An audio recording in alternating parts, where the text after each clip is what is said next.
ते फक्त डर्मॅटॉलॉजी होतं, स्किन रिलेटेड इश्यूज होते. हळूहळू ते आता कॉस्मेटॉलॉजीकडे आणि नंतर आता एस्थेटिककडे वळायला लागले. आणि त्याच्या व्यतिरिक्त मग जे काही पेशंट्स येतात, जे एक्झिमाज, जे ॲलर्जीचा प्रकार असतो, एक्झिमा असू शकतो, तसेच पिंपल्स असतात, जे तारुण्य पिटिका आपण त्याला म्हणतो. जर बोटॉक्स आणि फिलर्स ह्या खूप हाय एंड म्हणजे खूप महागाच्या आणि फक्त सेलिब्रिटीजनेच करण्याच्या ट्रीटमेंट आहेत. लेझर ही आजच्या काळाची गरज आहे. जसं जसं एज वाढणार आहे, तुमच्या प्रत्येक इंडिकेशनसाठी वेगवेगळे मशीन्स अवेलेबल आहेत. केमिकल पिलिंग ही एक USFDA ने मान्यता दिलेली ट्रीटमेंट आहे. ट्रीटमेंट अवेलेबल आहे, जसं ग्लुटाथिऑन नावाचं इंजेक्शन्स आहेत. परमनंट तुम्हाला गोरं करणार आहे. एक हलकीशी शेड तुम्हाला फेअरनेस दिसतं जर तुम्ही मल्टिपल सेशन्स त्याचे घेताय. तर नाही की 1 महिन्याआधी तुम्ही ट्रीटमेंट सुरू करा आणि तुम्हाला खूप ड्रास्टिक फरक पडेल. नमस्कार, वेलकम टू लोक आरोग्य. मी डॉक्टर पूर्वा भोसले आणि आजच्या या आरोग्याच्या पॉडकास्टची मी होस्ट आहे. मी सगळ्यांना मनापूर्वक स्वागत करते. लोक आरोग्य हा नुसता एक पॉडकास्ट नाहीये, पण it is a trusted health companion. लोक आरोग्याच्या पॉडकास्ट सिरीजमध्ये आपण विविध प्रकारचे आजार, त्यांचे कारणं, त्यांचे प्रिव्हेन्शन, त्यांचे treatment, healthy lifestyle, daily habits या सगळ्या विषयांवर बोलणार आहोत तज्ज्ञ डॉक्टरांकडून. या पॉडकास्टच्या सिरीजच्या माध्यमातून आपण मन मोकळेपणाने डॉक्टरांसोबत आणि एक्सपर्टसोबत संवाद करू शकतो, जेणेकरून आपल्याला वेगळ्या वेगळ्या आजारांबद्दल माहिती मिळेल आणि ते प्रिव्हेंट करण्यासाठी आपण डे टू डे लाईफमध्ये काय काय वेगळे पावलं काय घेऊ शकतो याच्यावर आपण काम करू शकतो. आजचा पॉडकास्ट हा खूप स्पेशल आहे, कारण तो सगळ्यांच्याच आयुष्यात खूप स्पेशल पार्ट प्ले करतो. आजचा आपण एपिसोड जो करणार आहोत तो सगळ्यांशी खूप जोडलेला आहे आणि तो म्हणजे स्किन हेल्थ. निरोगी त्वचा ही सौंदर्याचं हे प्रतीक नसतं, पण निरोगी आयुष्याचं एक प्रतीक आहे. आज आपल्यासोबत आहेत 14 वर्षांचा एक्सपिरियन्स असलेले dermatologist and cosmetologist doctor Nikhil Pajale sir. आजकाल प्रत्येकालाच काही ना काही स्किन इन्फेक्शन्स असतात, जसे पिंपल्स म्हणा, ॲक्ने म्हणा, हेअर प्रॉब्लेम्स म्हणा, हायपरपिगमेंटेशन्स म्हणा, किंवा सर्वात मोठा प्रश्न हा पडलेला असतो की आपण जे सोशल मीडियावर बघतो की आपल्या स्किनसाठी काय हॅक्स चांगले आहे किंवा काय नाही. तर हे मिथ्स आणि फॅक्ट्स बस्ट करण्यासाठी खूप मोठी गरज आहे आज. तर आज आपल्यासोबत आहेत 14 वर्षांचा एक्सपिरियन्स्ड असणारे dermatologist and cosmetologist doctor Nikhil Kalje sir. So welcome sir. Thank you, धन्यवाद मला आज इथे बोलवल्याबद्दल. मी त्यासाठी आरोग्यदीप फाउंडेशनचे मनापासून आभार व्यक्त करतो आणि सर्व श्रोत्यांपर्यंत पोहोचण्याचा त्यांनी हा मला प्लॅटफॉर्म दिला, त्याबद्दल मी तुमचे आणि त्यांचे सर्वांचेच आभार मानतो. Thank you so much sir. Sir, तर सुरुवात अगदी तुमच्यापासून करूयात. आज आपल्या ऑडियन्सला तुमच्याबद्दल जाणून घेण्याची क्युरिओसिटी तर असेलच की तुम्ही डर्मॅटोलॉजी हा प्रवास कसा निवडला, का निवडला, आणि तुमची ही 14 वर्षांची जी जर्नी आहे तर ती कशी होती, ही थोडक्यात सांगाल का? निश्चितच. MBBS करत असताना आपल्याला वेगवेगळ्या विषयांचं शिक्षण घ्यावं लागतं. तर त्यावेळेस शिकत असताना स्किनचा जेव्हा आम्हाला अभ्यास करायची वेळ आली, त्यावेळेस आमचे जे शिक्षक होते त्यांचा प्रभाव माझ्यावर खूप जास्त होता की आणि त्यांचं शिकवण्याची पद्धत असेल किंवा त्यांच्यामुळे ह्या विषयात निर्माण झालेली गोडी असेल, त्याच्यामुळे मी ह्या विषयाला फ्युचर करण्याचा निर्णय घेतला आणि नंतर पोस्ट ग्रॅज्युएशननंतर मी स्किन हा विषय निवडला. त्यानंतर जेव्हा मी 2012ला पासआउट होऊन सायन इथे प्रॅक्टिस केली 1 वर्षासाठी आणि नंतर मग नाशिक इथे क्लिनिक सुरू केलं.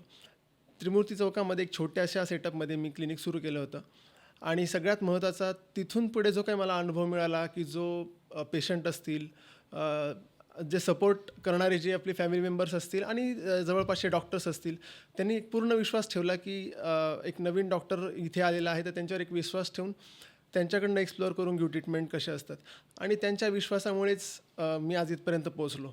हे काय छोट्या सेटअपमध्ये सुरू केलेला प्रवास हा आज एक 1500 स्क्वेअर फीटच्या एका मोठ्या क्लिनिकमध्ये रूपांतरित झाला गेल्या 14 वर्षामध्ये.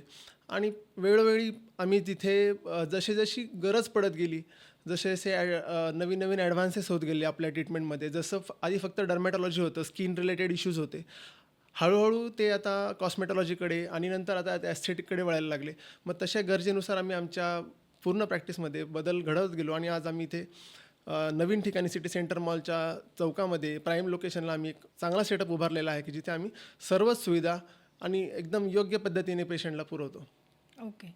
Thank you so much sir. तुम्ही खूप छान तुमचं ब्रीफिंग दिलं आहे की तुमची कशी जर्नी सुरू झाली, कशी आफ्टर एन MBBS एका छोट्या क्लिनिकपासून एक छोटं क्लिनिक हे एक स्टार्ट असतं. It is a stepping stone toward success आणि लोकांनी तुम्हाला जो विश्वास दाखवला आणि आज तुम्ही एवढ्या मोठ्या सेटअपमध्ये तुम्ही तुमचं एस्टॅब्लिशमेंट केलेलं आहे. निश्चितच. त्याच्यासाठी मी जो काही आमचा देव असतो, जो पेशंट आम्ही ज्याला म्हणतो, त्यालाच आम्ही नेहमी त्यांच्याप्रती नेहमीच आदर आहे आणि राहील आणि त्यांच्यासाठीच आम्ही त्यांना थँक्यू म्हणू इच्छितो आज या प्लॅटफॉर्मवरनं, की त्यांच्यामुळे आम्ही इथपर्यंत पोहोचू शकलो आहोत. ओके.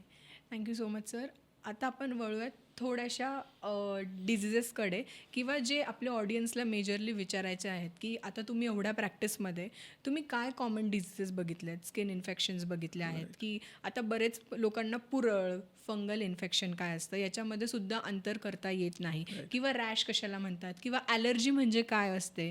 तर ह्याच्यावर तुम्ही थोडं सांगू शकाल की एक सामान्य माणसाला समजलं पाहिजे ना की आपल्याला कोणत्या गोष्टीची ॲलर्जी होते का, की स्किन इन्फेक्शन होतं आहे का, किंवा हे सीझनलमध्ये आपल्याला ॲलर्जीचं प्रमाण काय आहे किंवा कसं ओळखून घ्यायचं, हे बेसिक डिफरन्सिएशन थोडंसं. बरोबर. त्यासाठी मी काही कॉमन जे आजार असतात ते तुम्हाला सांगतो, की जे खूप जास्त प्रमाणामध्ये आम्ही बघतो. त्याच्यामध्ये सर्वात महत्त्वाचं झालेलं आहे ते म्हणजे फंगल इन्फेक्शन्स, जे सध्याच्या काळामध्ये खूप जास्त प्रमाणामध्ये या समाजामध्ये दिसून येतात. आणि त्याच्या व्यतिरिक्त मग जे काही पेशंट्स येतात, जे एक्झिमाज, जे ॲलर्जीचा प्रकार असतो, एक्झिमा असू शकतो. तसेच पिंपल्स असतात, जे तारुण्य पिटिका आपण त्याला म्हणतो, हे पेशंट्स आणि हेअर लॉसचे पेशंट्स बऱ्यापैकी जास्त असतात, की खूप केस गळायला लागलेत. त्याचं कारण पण बरेचसे लाईफस्टाईल आहे आणि त्या सगळ्यांमुळे हेअर लॉसचे पेशंट्स खूप जास्त प्रमाणात सध्या वाढत आहेत. तर हे सगळ्याच प्रकारचे पेशंट, विविध प्रकारचे पेशंट आपल्याला तिथे बघायला मिळतात. आणि नवीन जो ट्रेंड आलेला आहे, की रुटीन डेली केअर रुटीन आम्हाला करायचं आहे, आम्हाला चांगलं दिसायचं आहे, त्याच्यासाठी सुद्धा एक वेगळा क्राऊड आपल्याला बघायला मिळतो, की जो यंग आहे, की जो आजकाल डॉक्टरांकडे निश्चितच वळला आहे याच्यासाठी, त्यांच्या डेली केअर रुटीनसाठी. तर कसं आहे, की एक्झिमा असेल किंवा ॲलर्जीज असतील, हा एक वेगळा प्रकार असतो आणि जे इन्फेक्शन्स आहेत हा वेगळा प्रकार असतो. बऱ्याच वेळेस पेशंटला त्याच्यामध्ये कन्फ्युजन असतं, की हे जे मला झालं आहे ते फंगल इन्फेक्शन झालं आहे की एक्झिमा किंवा ॲलर्जी झाली आहे, की जी खाण्यातनं बरेचसे लोक म्हणतात, की आम्ही हे वांगं खाल्लं किंवा काही गोष्टी खाल्ल्यात, आहारामध्ये काही चेंजेस झाले म्हणून आम्हाला हा आजार तयार होतो आहे. पण तो बऱ्याच वेळेस पेशंटला स्वतःहून डिस्कस किंवा डायग्नोज करता येणार नाही आहे. जर कुठलाही आजार जर तो तुम्हाला 4 ते 5 दिवसापेक्षा जास्त प्रमाणामध्ये तो तुमच्या स्किनवर, त्वचेवर राहतो आहे आणि तो त्याच्याहून बरा होत नाही आहे किंवा आपण म्हणतो, की घरच्या घरी आपण ट्रीटमेंट करून बघतो, एखादं तेल लावून बघतो, मॉइश्चरायझर लावून बघतो आणि तो बरा होतो याची वाट बघत बसतो. तो जर बरा होत नसेल तर निश्चितच तुम्ही त्याच्या मागे न लागता डॉक्टरांचा सल्ला घेणं त्या ठिकाणी योग्य ठरेल. कारण की डिफरन्शिएशन करणं आणि योग्य डायग्नोसिस झालं तरच त्याची योग्य ट्रीटमेंट होते. नाहीतर तो आजार खूप जास्त मोठा होऊ शकतो आणि बळावतो. आणि मग तो जर क्रोनिक झाला, म्हणजे खूप जुनाट झाला, तर मग तो ट्रीट करणं फार डिफिकल्ट होऊन जातं. म्हणून सर्वात महत्त्वाचं आहे, की ॲलर्जी जी असते ती शॉर्ट ॲलर्जी जी असते ती पटकन बरी होऊन जाते, जी मॉइश्चरायझर्स आणि खोबरेल तेल लावल्याने सुद्धा बरी होणार आहे. पण बरेचसे आजार हे स्वतःहून बरे होत नाहीत. त्याच्यामुळे त्याच्या वेळेस तुमचा डॉक्टरांचा सल्ला घेणं जास्त योग्य राहील. ओके. अगदी योग्य बोललेत सर. आणि आता माझा पुढचा प्रश्न त्याच रिलेटेड आहे, की आता जसं तुम्ही बोललेत, की नॉट की फक्त ॲलर्जीज म्हणा किंवा आजारी पडल्यावरच लोकं आता नाही आहेत डर्मॅटॉलॉजिस्टकडे, ते स्वतःची केअर करण्यासाठी सुद्धा येतात. म्हणजे आपण कुठे ना कुठे आपला जो यूथ आहे तो वळतो आहे fashion, lifestyle. It is becoming a part of our daily lifestyle, की आपल्याला स्वतःचं एक मेंटेन करायचं आहे, इमेज मेंटेन करणं म्हणा किंवा it is giving a boost of confidence. तर त्याच्यासाठी लोक विविध प्रकारचे कॉस्मॅटिक प्रोसिजर्ससुद्धा करतात आहेत आणि ॲस्थेटिशियन्सकडे सुद्धा जातात आहेत. तर मग त्याच्याशी रिलेटेड माझा आता पुढचा प्रश्न असा आहे, की ट्रेंडमध्ये चालणारं बोटॉक्स अँड फिलर्स याच्यावर तुमचे काय थॉट्स आहे, हे कितपत आपण केलं पाहिजे. आणि युजली असं बोललं जातं की when you do a Botox तर युअर फेस बिकम्स इमोशनलेस किंवा तुमचे एक्सप्रेशन्स नाही दिसून येत किंवा it clears the fine wrinkles on your face. But then how much appropriate it is, कोणत्या एजमध्ये केलं पाहिजे किंवा मग त्याचे प्रोज अँड कोन्स काय आहेत, तर हे सांगायला तुम्हाला. नक्कीच. जर बोटॉक्स आणि फिलर्स या विषयाकडे जर आपण वळणार असू, तर मला त्याच्याबद्दल असं सांगायला आवडेल, की याच्याबद्दल लोकांच्या मनात गैरसमज खूप जास्त आहेत. गैरसमज असे आहेत, की ह्या खूप हाय एंड म्हणजे खूप महागाच्या आणि फक्त सेलिब्रिटीजनेच करण्याच्या ट्रीटमेंट आहेत. तर तसं निश्चितच नाही आहे. आजकाल जसं आपण सोशल मीडियावर बघतो आणि सर्वांनाच यूथला एक स्वतःच्या स्किनकडे बघण्याचा एक दृष्टिकोन वेगळा झालेला आहे, की कॉन्फिडन्स बिल्डअप करण्यासाठी ते स्वतःकडे, चेहऱ्याकडे आणि त्यांच्या पर्सनॅलिटीकडे ओव्हरऑल बघतात. तर सगळ्यात महत्त्वाचं काय आहे की याच्यामध्ये बोटॉक्स जे इंजेक्शन्स असतात ते इंजेक्शन थेरपी आहे, की जी तुमचे मसल्स जे असतात, जे फोरहेडचे मसल्स असतील किंवा जे तुमच्या स्किनवर रिंकल्स तयार करतात ते मसल्स असतील, त्यांच्या ॲक्टिव्हिटीने जास्त तयार होत आहेत. तर ते रिलीज करण्याचं काम, ते रिलॅक्स करण्याचं काम ते बोटुलिनम टॉक्सिनचं इंजेक्शन करत असतात. आणि हे निश्चितच एका सर्टन एजनंतर सगळ्यांनीच करायची ट्रीटमेंट नाही आहे. ती साधारणतः 25 ते 30 वयानंतर ही ट्रीटमेंट आम्ही सजेस्ट करतो. आणि ते सुद्धा ज्यांना गरज असेल त्यांनीच त्याचा लाभ घ्यावा. अदरवाईज सगळ्यांसाठी ती ट्रीटमेंट नाही आहे. फिलर्स जी ट्रीटमेंट आहे, फिलर्स ही जे आपले एजनुसार सॅगिंग होत असतं, म्हणजे आपल्या चेहऱ्यावरचे जे फॅट्स असतात ते डिस्ट्रीब्यूट होतात आणि ते खाली सरकतात किंवा डोळ्याच्या खाली हॉलोनेस तयार होतो किंवा बाकीच्या ठिकाणचे फॅट्स कमी होतात.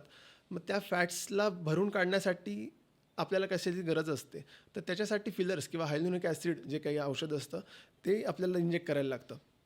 तर ह्यासुद्धा एक रिकन्स्ट्रक्टिव्ह ट्रीटमेंट आहेत, की ज्याच्याने कशानेही न येणारा रिझल्ट आपण त्याच्याने पेशंटला देत असतो. त्याच्यामुळे तो खूप जास्त सॅटिस्फॅक्टरी असतो. निश्चितच त्याच्या थोड्याशा कॉस्टली ट्रीटमेंट असल्यामुळे बरेचसे लोक त्याला मागे धरजवतात, परंतु ते केल्यानंतर आपल्याला निश्चितच असं लक्षात येतं की ही खूप सॅटिस्फाईंग, मनाला एक शांतता देणारी आणि एक खूप चांगल्या प्रकारची ट्रीटमेंट आपल्याला बोटॉक्स आणि फिलर्स आहे. Okay sir. छान डिफरन्सिएशन सांगितलं तुम्ही. बोटॉक्स म्हणजे काय आणि फिलर्स म्हणजे काय. म्हणजे बोटॉक्स असं मी समजेल की युजली आपण ते मिड एज ग्रुपमध्ये सजेस्ट करतो Right. आणि फिलर्स आर फॉर सॅगिंग, म्हणजे ते Sagging. Later Later older age- age later ग्रुपमध्ये ageमध्ये. आपण करू शकतो. करू शकतो. आणि हे असं जर म्हणायला गेलं तर we can have our youth back to some extent. It will Definitely. Help us to have our confidence boost back, की आपण जो एक आपल्याला वाटतं ना की एक वयानंतर आपण जसं जसं ओल्ड होतोय, बरोबर. We miss that feeling. So it will help to Definitely. To a certain level to reach back that level. Anti ageing treatment ही त्याच्यासाठीच आहे, की जर जसं जसं एज वाढणार आहे तुमचे बरेचसे चेंजेस तुमच्या स्किनमध्ये दिसून येतात. ते जर रिव्हर्ट करायचे असतील तर आपल्याला बोटॉक्स आणि फिलर्स आणि टू सम एक्सटेंट काही मशिनरीज ट्रीटमेंट ते आपल्याला निश्चितच मदत करतील. तुमचा मागचा एक प्रश्न होता, की जर बोटॉक्स आपण घेतलं तर ते फेस आपले एक्सप्रेशन्सलेस होतात. तसं असतं का? तर नाही. खूप जास्त जर आपण ट्रीटमेंट करत आहोत, ओव्हरडू आपण करत आहोत, तर ते त्यावेळेस तसं होतं. म्हणूनच एकदम योग्य एक्सपर्टकडनं जर तुम्ही ट्रीटमेंट घेतली आणि योग्य ठिकाणी इंजेक्ट केलं तर त्याचे साईड इफेक्टही तुम्हाला होत नाहीत. आणि त्याच्यानंतर तुम्हाला जे काही योग्य एक्सप्रेशन्स गरजेचे आहेत, योग्य ठिकाणी ट्रीटमेंट घेतल्यानंतर ते तुम्हाला निश्चितच चांगला रिझल्ट तुम्हाला तिथे मिळणार आहे. आता नेक्स्ट ट्रेंडिंग टॉपिक म्हटला की लेझर येतं. राईट. आता लेझरमध्ये पण खूप प्रकार असतात, किंवा असं सांगितलं जातं की लेझर तुम्ही ॲक्ने स्कारसाठी केलं पाहिजे, अनवॉन्टेड फेशियल हेअर ग्रोथसाठी केलं पाहिजे, किंवा मग टॅटू रिमूव्हलसाठी पण आपण लेझर करतो.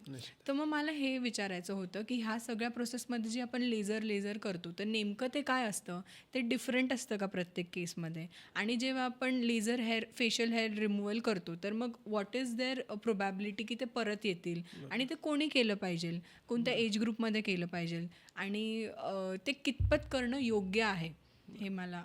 ओके. लेझर ही आजच्या काळाची गरज आहे. त्याचं कारण असं आहे की जुन्या काळामध्ये ज्यावेळेस लेझरचे इन्व्हेन्शन झालेले नव्हते तर ट्रीटमेंट तर होत्या, परंतु त्याचं लिमिटेशन्स होते की इथून पुढे आता आम्ही तुम्हाला सॅटिस्फॅक्शन देऊ शकत नाही आहे. मग ज्याच्यानंतर त्याच्या पुढे काय, तर मग आता लेझरची हे उत्पत्ती झाली. आणि लेझरचे फायदे असे आहेत की ते एक सर्टन स्टेजपर्यंत निश्चितच तुम्हाला जास्त बेनिफिट देऊ शकतात रुटीन ट्रीटमेंटपेक्षा.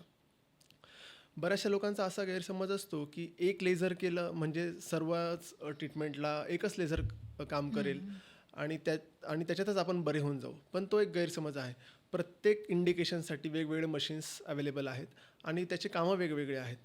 जसं उदाहरण घ्यायचं झालं तर एक कार्बन डायऑक्साईड नावाचं एक लेझर असतं, CO2 लेझर आपण त्याला म्हणतो, की जे आपल्या स्किनमध्ये जे काही वॉटर असतं, क्रोमोफोर असतं. लेझर म्हणजे क्रोमोफोरला टार्गेट करणारा घटक असतो. तर जे आपल्या स्किनमधलं पाणी आहे त्या पाण्याला ते जाऊन टार्गेट करेल आणि त्या लेवलपर्यंत जाऊन ते कंट्रोल्ड थर्मल डॅमेज करतं. आणि त्याच्यानंतर जी काही रिपेअरिंग प्रोसेस आपल्या स्किनमध्ये होत असते किंवा आपल्या त्वचेमध्ये होत असते त्याच्यामुळे आपल्याला चांगले रिझल्ट मिळतात. तर मग हे कार्बन डायऑक्साईड लेझर ॲक्च्युअलमध्ये चेहऱ्याचे स्कार्स असतात, ॲक्ने स्कार्स असतील किंवा बर्न स्कार असतील, किलर्डल स्कार असतील किंवा काही ॲक्सिडेंट, जसं आपल्याला ॲक्सिडेंट होतो, इथे मार्क पडतो आपल्याला, टाके टाकले जातात, मग त्याचे निशाण राहून जातात. मग ते रिपेअर कसं करणार, तर ते CO2 लेझरने आपण रिपेअर करू शकतो. पण हे सुद्धा एका सेशनमध्ये निश्चितच होत नाही. त्याला सुद्धा एक 4 ते 5 सेशन्स गरजेचे असतात, की ज्याच्यानंतर बऱ्यापैकी आपण पेशंटला रिझल्ट देऊ शकतो. तशाच पद्धतीने लेझर हेअर रिडक्शन एक वेगळी ट्रीटमेंट आहे, की ज्याच्यामध्ये डायोड नावाचं लेझर वापरलं जातं. तर डायोड जे असतं ते केसांच्या मुळाशी टार्गेट केलं जातं. जसं त्याच्यामध्ये पाणी क्रोमोफोर होतं, तर डायोडमध्ये केसांचं मूळ जे काळा रंग असतो तो टार्गेट असतो. आणि ते सुद्धा एका सेशनमध्ये होत नाही. एक साधारणतः 5 ते 7 सेशन्स त्याला आवश्यक असतात, की ज्याच्यामध्ये बऱ्यापैकी हेअर रिडक्शन होऊन जातं. लोकांची जशी अपेक्षा असते, की ठीक आहे आम्ही 8 सेशन करू आणि आमचे केस पूर्णपणे गायब झाले पाहिजे, तर ते निश्चितच तसं नाही आहे. तर तो एक मिथ आहे, की लेझर केलं म्हणजे लोकांचे केस गायब होऊन जातील आणि तुम्हाला परत कधीच केस येणार नाही. तसं नाही आहे. ते एक सर्टन स्टेजपर्यंत केस पातळ होतात आणि त्याची लव जी असते ती खूप पातळ होऊन जाते आणि त्याला पेशंटला ते वारंवार थ्रेड करायची किंवा वॅक्स करायची गरज पडत नाही. हा फायदा आपल्याला निश्चितच लेझर हेअर रिडक्शनमध्ये पेशंटला देता येतो. दुसरा एक प्रॉब्लेम असतो, की बऱ्याचशा लोकांना हॉर्मोनल इश्यूज असतात, जसं PCOD आहे किंवा थायरॉईड हॉर्मोन्सचा इम्बॅलन्स आहे. अशा केसेसमध्ये आपल्याला वारंवार केस उगवण्याची शक्यता असते. मग त्यांना मात्र मेंटेनन्सची पण आम्ही गरज आहे असं सांगतो. 6 महिन्यातनं एकदा किंवा वर्षातनं एकदा त्यांना लेझर हेअर रिडक्शनसुद्धा मेंटेन ठेवायची गरज पडते. मग त्याचे फायदे काय, लोकांचं मग परत करायचं असेल तर फायदा काय, असा लोकांचा प्रश्न असतो. पण नाही, कारण की तुमचे जे काही केस जे थ्रेडिंग करून करून स्किन डॅमेज होते आहे, तर त्याच्यापासून तुमचं संरक्षण निश्चितच लेझर हेअर रिडक्शनमध्ये होत आहे. तर असं एक लेझर हेअर रिडक्शन डायोड हे एक लेझर असतं. Q-स्विच नावाचं एक लेझर असतं, की जे आपण युजली टॅटूसाठी किंवा पिगमेंटेशनसाठी जे काळे डाग पडतात आपल्या चेहऱ्यावर त्याच्यासाठी वापरलं जातं. त्यालासुद्धा एक 5 ते 7 सेशन्स आम्ही सजेस्ट करतो. अशा रीतीने वेगवेगळ्या इंडिकेशनसाठी वेगवेगळे मशीन्स आजकाल अवेलेबल आहेत आणि त्याचे खूप चांगले रिझल्ट्स आजकाल आपल्याला मिळतात. फक्त ते प्रत्येक ठिकाणी करायची गोष्ट नाही आहे. योग्य डॉक्टरांच्या सल्ल्याने जर तुम्ही लेझर्स केले तर त्याचे साईड इफेक्टही तुम्हाला होत नाही आणि योग्य रिझल्ट तुम्हाला अपेक्षित असे रिझल्ट्स मिळू शकतात. Okay sir. बेसिकली मी असं समजेल की लेझर हे एका क्वालिफाईड डर्मॅटोलॉजिस्टकडूनच केलं पाहिजे after it is recommended by the doctor himself. So you should not go individually आणि ती प्रोसिजर केली पाहिजे. निश्चितच. याचा अजून एक आजकालचा दुसरं पैलू असा आहे, की लेझर मशीन्स हे खूप कमी किमतीमध्ये अवेलेबल बाजारात होत आहेत. पण त्याच्यामध्ये क्वालिटी हा एक चेक नसतो आणि बरेचसे सलून्समध्ये आपण बघतो, की ते आजकाल सर्रास ठेवतात आणि मग ते चालू करून देतात, की आमच्याकडे स्वस्तामध्ये होतं आहे. परंतु कुठे ती किती पॉवर यूज करायची, it is a physics. Laser machine is a physics. तुमचा जर पॉवर चुकली तर मग डायरेक्ट स्किनला बर्न करून टाकत आहात. तर कॉम्प्लिकेशन्स खूप जास्त असतात, की जे आम्हाला पेशंट येऊन सांगतात, की आम्ही इथे काहीतरी ट्रीटमेंट केली आणि त्याच्यामुळे आमच्या चेहऱ्यावर कॉम्प्लिकेशन्स झाले. तर ते कॉम्प्लिकेशन्स बरं करणं हे फार डिफिकल्ट असतं. म्हणून साईड इफेक्ट न होण्यासाठी कुठल्याही सलूनमध्ये लेझर न करता तुम्ही जर प्रॉपर डॉक्टरांकडनं डर्मॅटॉलॉजिस्टकडनं जाऊन ट्रीटमेंट केली तर त्याचा फायदे होतील आणि नुकसान कमी होईल. हे त्याच्यातनं महत्त्वाचा संदेश त्याच्यातनं द्यायचा आहे. तर हा खूप मोठा इम्पॉर्टंट संदेश आहे आपल्या ह्या पॉडकास्टमध्ये, की जे लोक खूप इन्फ्लुएन्स होतात. जसं मी तुम्हाला बोलली की इंटरनेटवर विविध प्रकारचे स्किन केअर हॅक्स सांगितले जातात, ट्रेंड सांगितले जातात आणि सर्रासपणे देर आर मेनी सॉलोन्स आणि ॲस्थेटिशियन्स पण आहे ज्यांच्याकडे डिग्री नसते but they try to do it on their customers. So it is not at all advisable. You go to a doctor and then take the treatment as recommended by हिम.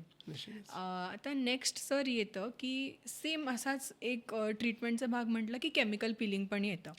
तर chemical पिलिंग नक्की काय असतं आणि ते म्हणजे जे सांगतात की तुमचं हायपरपिगमेंटेशन झालेलं आहे किंवा ॲक्ने स्कार्स झालेले आहे त्याच्याने ते ठीक होईल, पण मग ते कितपत केलं पाहिजे, कोणी केलं पाहिजे आणि केमिकल पिलिंगचे साईड इफेक्ट्स असतात का? कारण काही ना काही म्हटलं नाही तरी केमिकल हा शब्द वापरले गेलात की ऑटोमॅटिकली एका सामान्य माणसाला वाटतं की केमिकल वापरले गेलं म्हणजे त्याचा काहीतरी कुठे ना कुठे आपल्याला ते नुकसानदायक आहेच.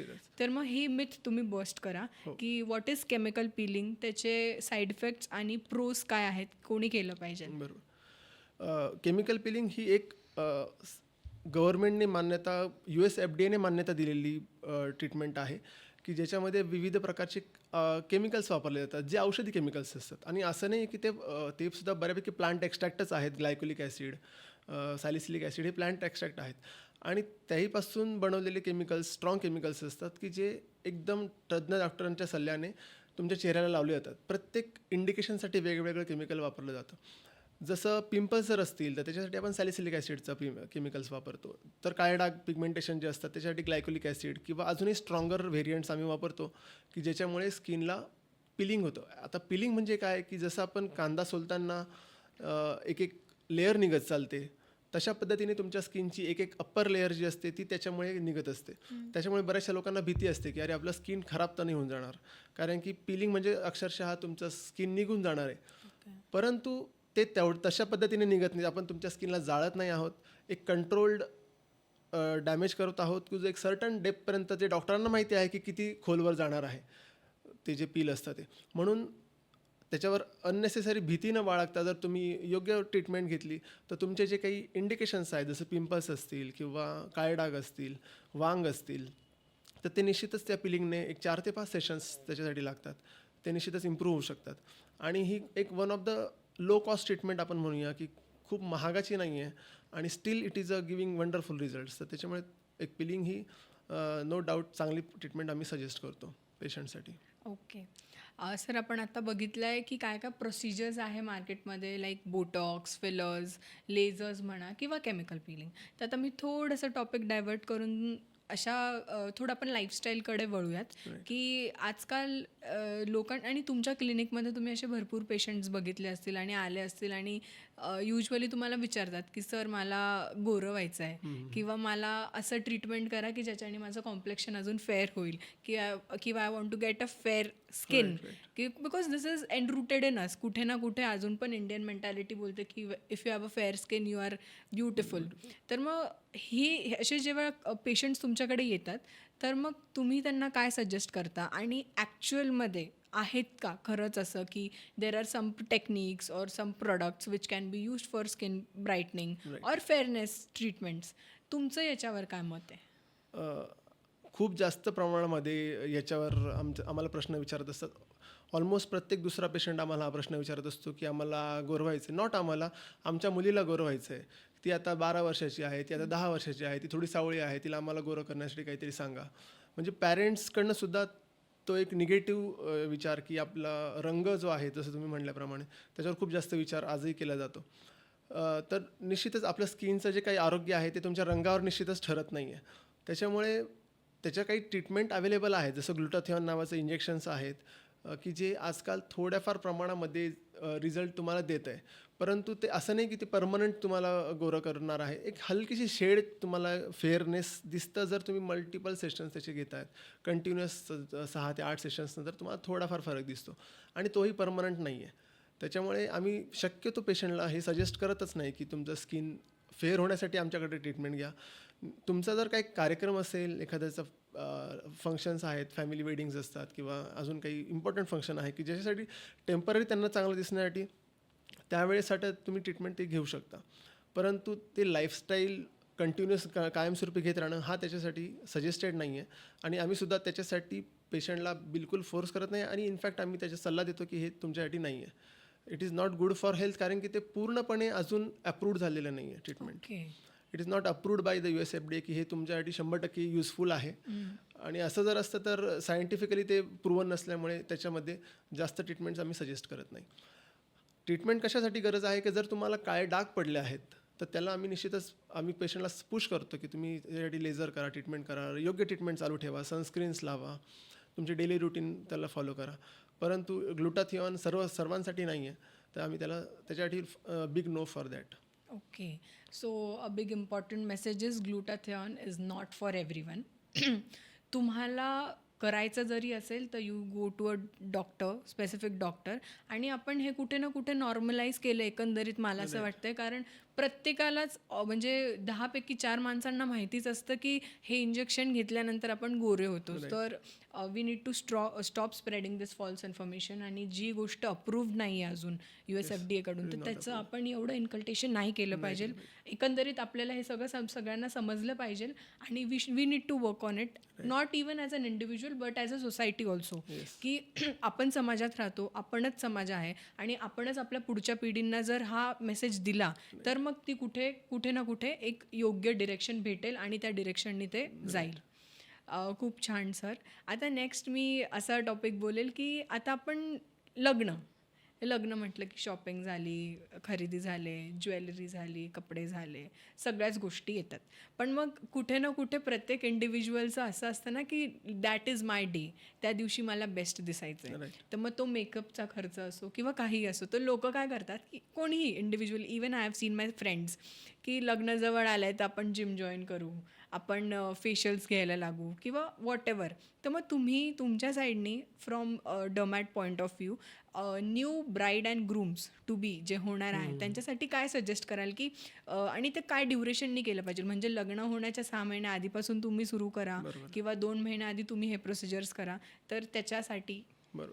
आता याच्यातही 2 प्रकार मी डिस्ट्रीब्यूट करेल. एक आहे की ज्यांना खूप स्किन इश्यूज नाही आहेत, म्हणजे नॉर्मल स्किन आहे, पिंपल्स नाही आहेत, पिगमेंटेशन, डार्क स्पॉट्स नाही आहेत, hair is good, everything is perfect. May be त्यांचं लाईफस्टाईल चांगलं आहे त्याच्यामुळे ते सध्या स्किन वाईज चांगलं करत आहेत. बट स्टील त्यांनाही जर काय करायचं असेल तर वी सजेस्ट 3 ते 4 महिने आधी आपल्याला त्याची आयडियली स्किन केअर सुरू केली पाहिजे. कारण की आपल्या स्किन केअरला कुठल्याही रुटीनसाठी 2.5 ते 3 महिन्याचा कालावधी लागतो, ज्याच्यामध्ये आपले स्किन रोटेशन्स होत असतात. आणि जर आपण काही ट्रीटमेंट सजेस्ट केल्या त्याला, तर त्याचा फायदा त्यांना दिसण्यासाठी 3 महिने लागतात. असं नाही की 1 महिना आधी तुम्ही ट्रीटमेंट सुरू करा आणि तुम्हाला खूप ड्रास्टिक फरक पडेल, असं नाही आहे. आणि जर तुम्हाला काही स्किन इश्यूज असतील, जसं पिगमेंटेशन आहे, काळसरपणा आहे फोरहेडला, गालावर वांग आहेत, खूप सारे पिंपल्स आहेत, त्याच्यासाठी मात्र तुम्हाला कमीत कमी 6 महिने आधी, एक चांगल्या रिझल्टसाठी 6 महिने आधी ट्रीटमेंट सुरू करणं गरजेचं आहे. कारण की ॲक्टिव्ह आजार जो आहे तो कमी करण्यासाठीच आपल्याला 3 ते 4 महिनेचा कालावधी लागतो. ओके.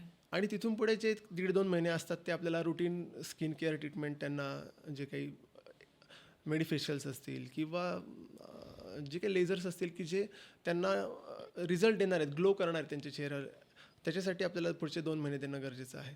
म्हणून जर ट्रीटमेंट करायची असेल, आजार असतील, pimples like kind of thing असतील तर 6 मंथ्स. आणि जर if you are having good normal skin then 3 months is sufficient for this suggestion like. Okay sir, आता तुम्ही एक टर्मिनॉलॉजी यूज केला मेडिफेशियल्स. तर मग my next question to you is की फेशियल्समध्ये पण आता भरपूर प्रकार आले आहेत. हायड्रा फेशियल झालं, जसं तुम्ही बोललात मेडिफेशियल्स. तर मग व्हॉट आर दे? ते म्हणजे तुम्ही काय इंटरवलमध्ये ते केलं पाहिजे आणि ते खरंच केलंच पाहिजे का? म्हणजे मला खूप उत्सुकता आहे, कारण एस्पेशली फिमेल्स दर महिन्याला जातात स्वतःला मेंटेन करण्यासाठी.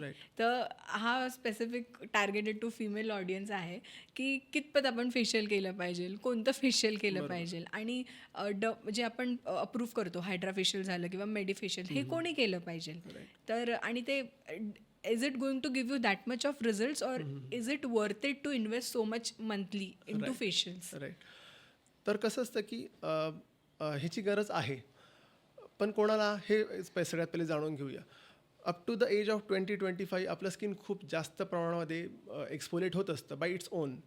आपली ग्रोथ होत असते आणि एक्सफोलेशन कंटिन्यूस चालू असतं आणि ही प्रोसेस ग्रॅज्युअली जसं जसं वय वाढत जाईल तसं तसं ते स्लो होत जातं. तर मग त्याच्यासाठी काय करणार, तर मग जसं जसं एज वाढेल तसं तुमचं मग डेड लेअर जमा होत जाते आणि इट कॅनॉट फॉल ऑफ. आणि मग ती तुम्हाला थोडा डलनेस देणार आहे किंवा ती थोडंसं तुमच्या चेहऱ्यावर रिंकल्स आणणार आहेत. तर ही प्रोसेस कंटिन्युअस असते आणि त्याच्यासाठी कदाचित तुम्हाला अशा काही ट्रीटमेंटची, जसं मेडिफेशियल असेल, हायड्रा फेशियल असेल, ह्या ट्रीटमेंटची गरज पडू शकते. पण मग ते किती करावं आणि हा एक त्याचा मागचा पैलू आहे. पण मग एक गुड रिझल्टसाठी, चांगल्या रिझल्टसाठी आमचं सजेशन असं असतं की कमीत कमी 1 ते 1.5 महिन्याच्या अंतराने एखादं तुम्ही मेडिफेशियल किंवा हायड्रा फेशियल ते तुम्ही करू शकता, की ज्याच्यामध्ये तुमचं डेड लेअर आहे ते आम्ही काढून टाकतो म्हणजे डायरेक्टली नाही, पण एक with the help of machines we exfoliate your skin. जे पर डेड लेअर असतं, कॉर्नियल लेअर गेट रिमूव्ड, आणि with the help of various serums की जे हायड्रेटिंग असतील किंवा ग्लोईंग असतील ते आपण त्याच्यावर अप्लाय करतो.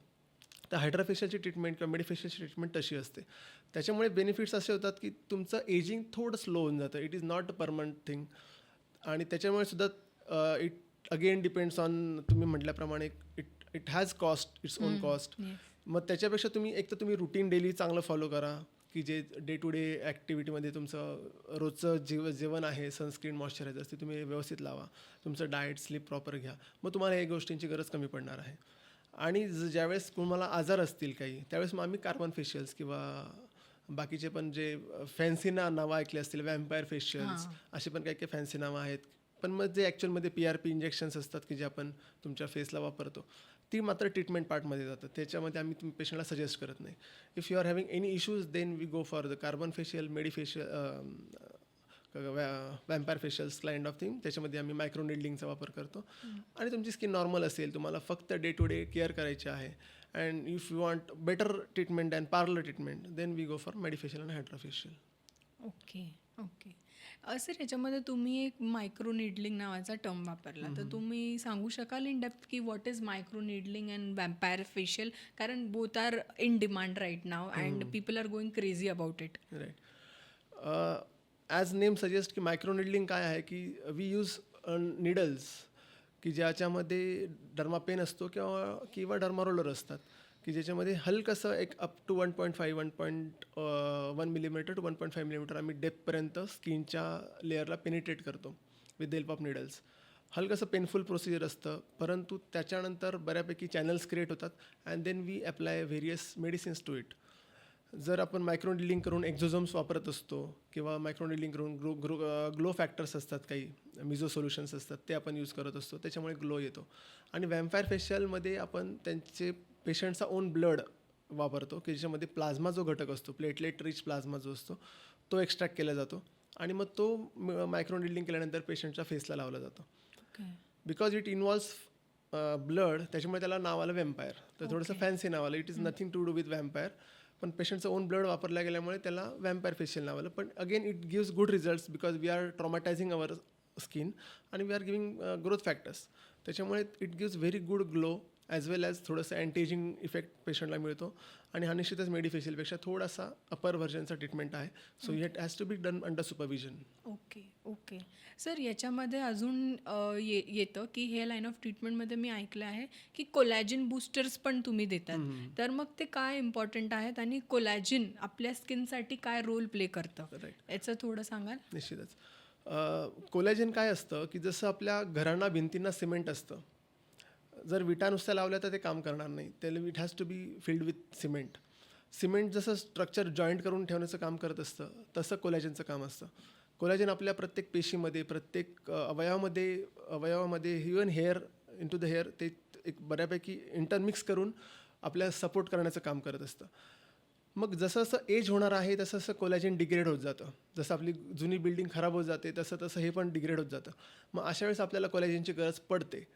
परंतु बरेचसे लोक कसं आहे की मार्केटिंग आहे म्हणून कोलॅजिन घेत राहतात, त्यांना त्याचा खूप बेनिफिट मिळणार नाही आहे. थोडाफार त्यांचा हेअर लॉस कमी होईल, परंतु त्यांचं सॅगिंग किंवा त्यांचे जे स्कार्स आहेत ते त्याच्यावर भरून निघणार नाही आहेत. तर कोलॅजिनचा खरा फायदा आम्ही त्यावेळेस सांगतो की ज्यावेळेस तुम्ही काही ट्रीटमेंट करत आहात.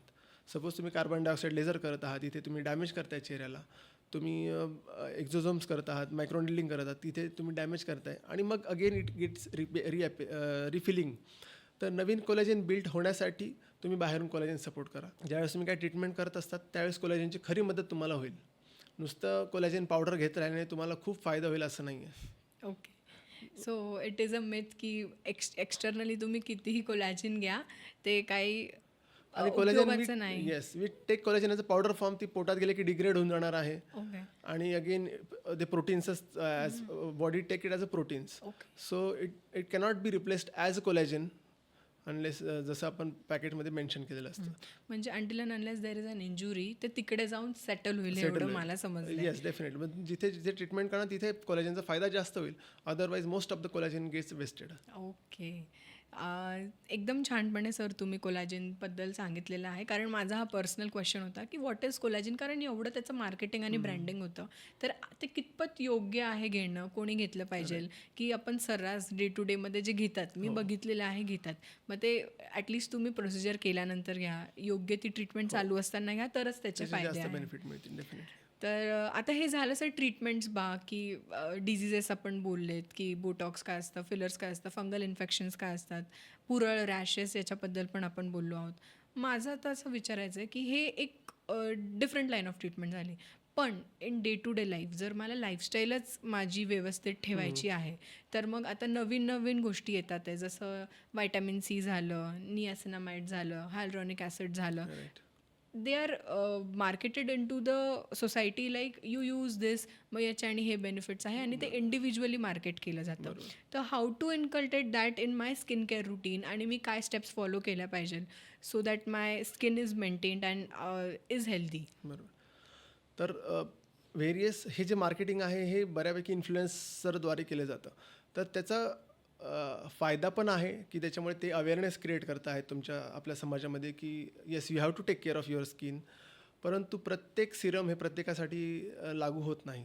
कारण की प्रत्येकाची स्किन टाईप हा वेगळा असतो. काहींचा स्किन टाईप ऑइली असतो, काहींना पिंपल्स असतात, काहींना फक्त पिगमेंटेशन असतं, काहींचं स्किन ड्राय असतं.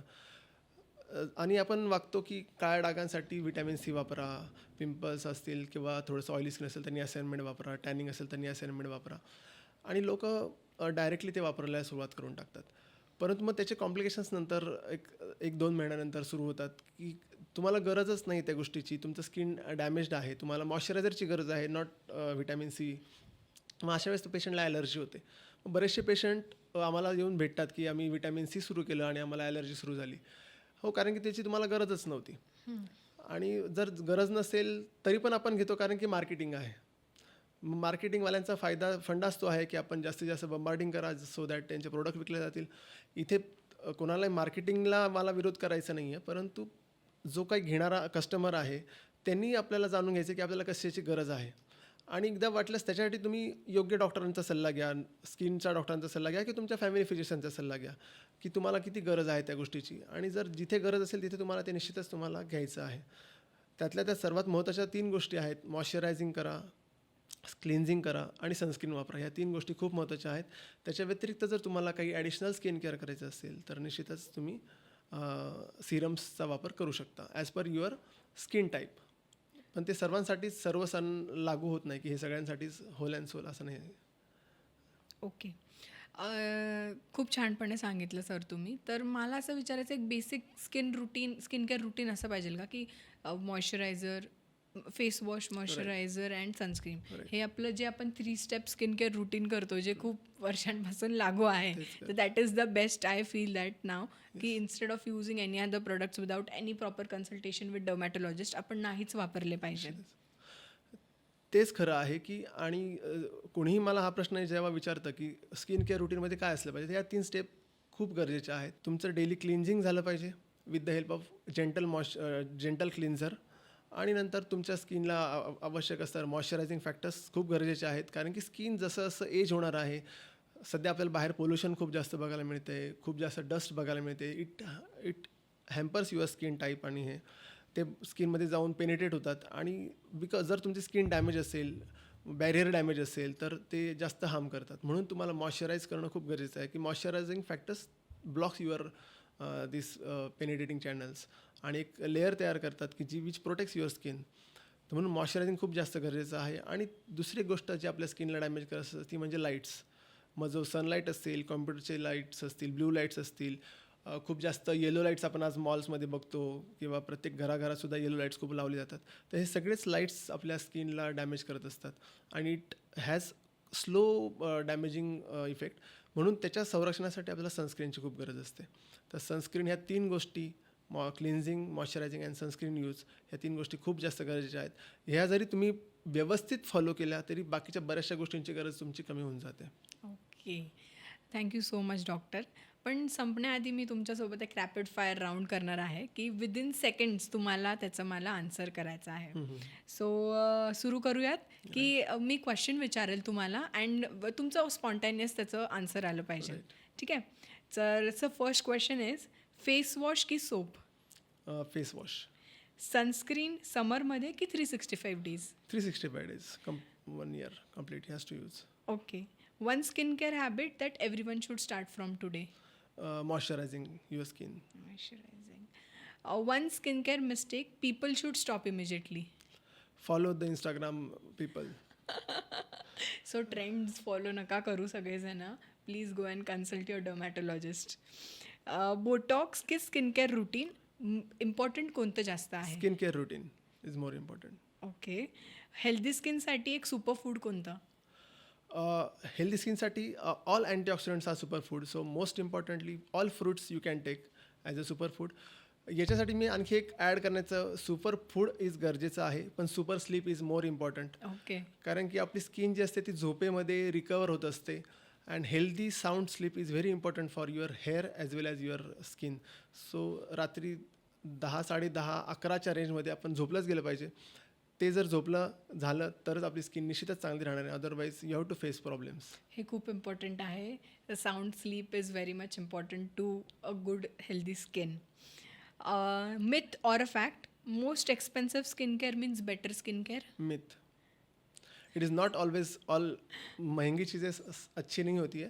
स्वस्तात सुद्धा तुम्हाला बऱ्यापैकी चांगल्या स्किन केअर प्रोडक्ट्स अवेलेबल आहेत आणि ते जर तुम्ही व्यवस्थित फॉलो केलं तर तुम्हाला महागड्या ट्रीटमेंटची गरज पडणार नाही आहे. Okay sir.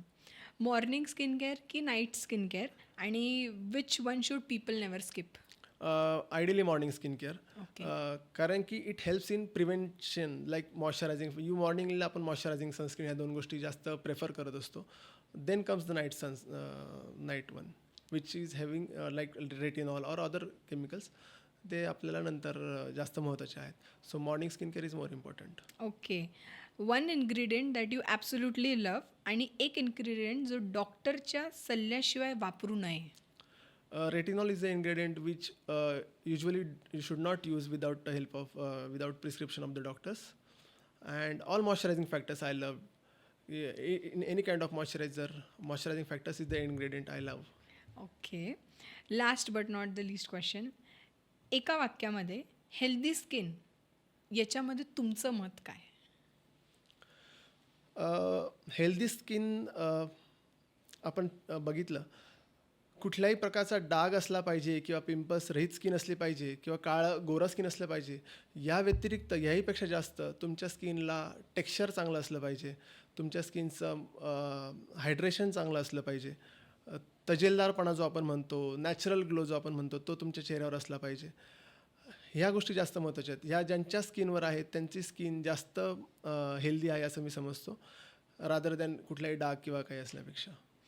Fantastic doctor, thank you so much की तुम्ही तुमचा वेळ काढून आज आलात आणि आम्हाला सगळ्यांना हेल्दी स्किन आणि स्किन केअर रुटीन आणि विविध प्रकारचे कॉस्मेटॉलॉजिकल प्रोसिजर्स काय आहे, ॲस्थेटिशियन प्रोसिजर्स काय आहे त्याच्याबद्दल सांगितल्याबद्दल. Yes, thank you. त्याच्यामुळे thank you very much. Thank you for inviting me on this. Thank you so much, sir. Thank you. या पॉडकास्टमध्ये बोलवल्याबद्दल मी आपले आणि लोक आरोग्याचे आभार व्यक्त करतो की त्यांनी मला इथे येण्याचा एक संधी दिली, इथे आपल्या श्रोत्यांसोबत जोडण्याचा एक आणि आपले अनुभव शेअर करण्याचा एक प्लॅटफॉर्म उपलब्ध करून दिला.